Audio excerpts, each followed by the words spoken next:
Alright, what is going on, everyone? Derek here today, bringing you story time number 3. Today's story is one that I am very proud of. It's definitely one of my biggest accomplishments I've ever had in my life. For those of you that know me, you know I've been skateboarding my whole entire life. I remember picking up a skateboard at like the age of 5, and we were actually at my dad's friend's house, and his son had 2 skateboards. So us being kids, we were in the garage while they were messing with their hunting stuff, like their bow and arrows and whatnot. We were messing with the skateboards, and I just remember very clearly, like, I jumped on the damn thing and was gone. I didn't fall. I didn't push like with my legs while my knees were on the board. I actually stood on the board, pushed myself, and was standing and cruising. It wasn't no pro status riding, obviously, because I was only like 5 years old, but my dad really noticed. He was like, holy crap, that's really good. Because you gotta think, I was riding a skateboard my first time ever. I'm not even exaggerating. I was actually riding with no help. As a 5-year-old, I was beyond hooked.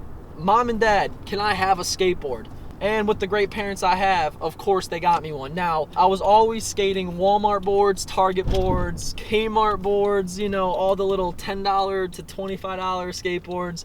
And they were a piece of junk, to be honest with you, and they still are till this day. They bought me one of those, and I would ride the piss out of those things. Like, I was seriously going through them like no tomorrow. And like, this is years going on, obviously. I wasn't a 5-year-old shredding and breaking board. No, I didn't break my first board till I was like 12, because I only weighed like fucking 100 pounds. So I'm sitting there riding all these Kmart boards and whatnot, and I just remember going to California for a vacation to visit my grandmother.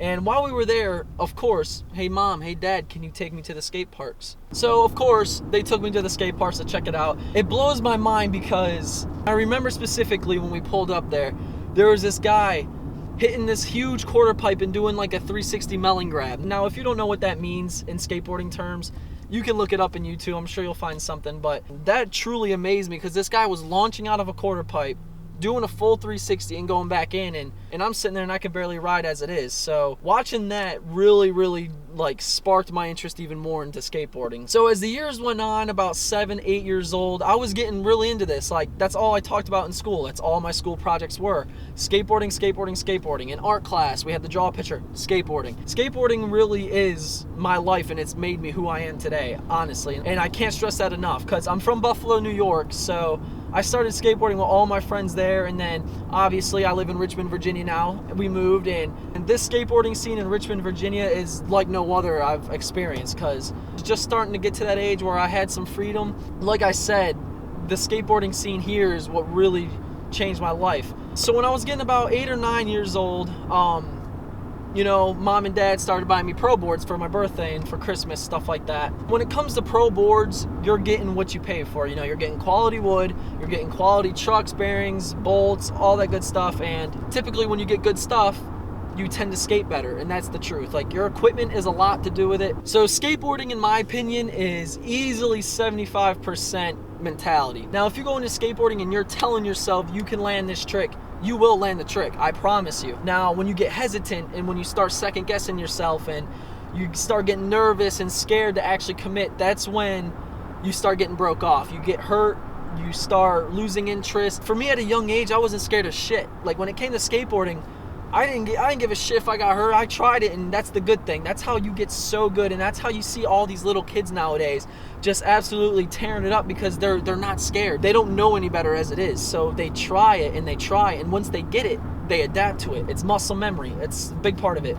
And the other 25% is going to be your physical condition. To make a long story short, at the age of 13 and 14, that's when I started to notice that I was actually getting really good for my age. Now, other 13 and 14-year-olds, they weren't doing what I was doing, at least in my area, you know. And yeah, you get those freak kids that are 13, 14 doing fucking 900s and shit. That happens, you know, but I was throwing myself down stuff, landing tricks, filming, you know, because like we picked up a camera at like 13 years old and started messing with that. So getting into the moral of the story, when I was 16 and 17 years old, somewhere in that area, that's when I was at my top, my prime, you know. I just remember going to like this indoor skate park called Anti-Gravity. It's called Miko Skate Park now, and I would just throw stuff down, you know, as a 16-year-old, and I would make stuff happen. I remember there was this one company called Epic Skateboards here in Richmond, Virginia. They no longer are in business anymore, but they were actually hosting a skateboarding contest at Pole Green Skate Park.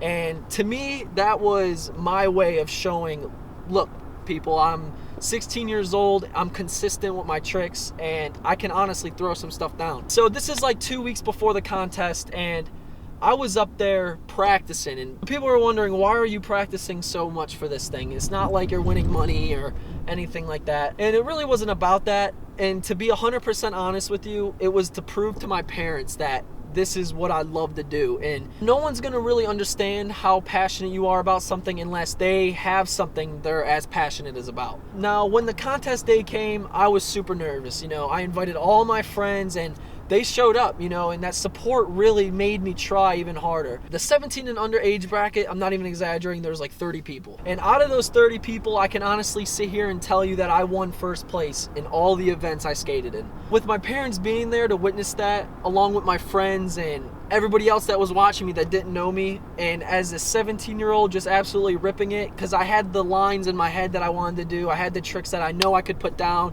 And when I got home, I just remember my mom and dad looking at me and being like, Derek, I'm proud of you. To hear them say they were proud of me for winning a skateboarding contest, there's no amount of money, there's nothing else in this world that can compare to like how that felt to me. I was an athlete growing up. In football, I was quarterback, running back, like corner, so I was like making plays and got my trophies, got coach award trophies, stuff like that.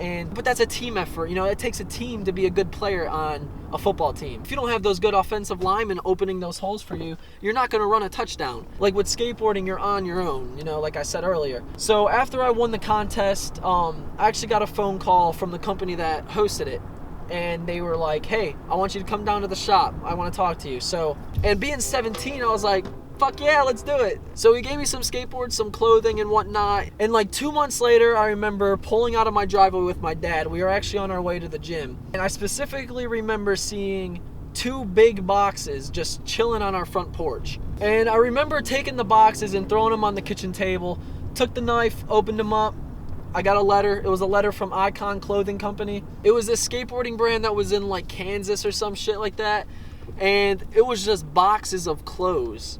And I could not tell you how excited I was to get that because it was free. Like that was for me, and I would never experience something like that. I can only imagine how flow skaters, AM skaters, and pro skateboarders feel, getting hooked up by these huge companies. And I got hooked up by a small company that no longer exists anymore, which sucks. Go figure. I got like a hoodie. I got like 7 shirts, some undershirts, and they all had the logos on them and shit like that. It was really neat. It was super cool. I can honestly sit here and say that skateboarding is still one of my biggest passions in life. For those of you that went to high school with me, I started a skateboarding brand, Forge Skateboards, and it was doing very well, to be honest with you. I graduated high school, started that, and started off with $300 worth of t-shirts and flipped that into about $750.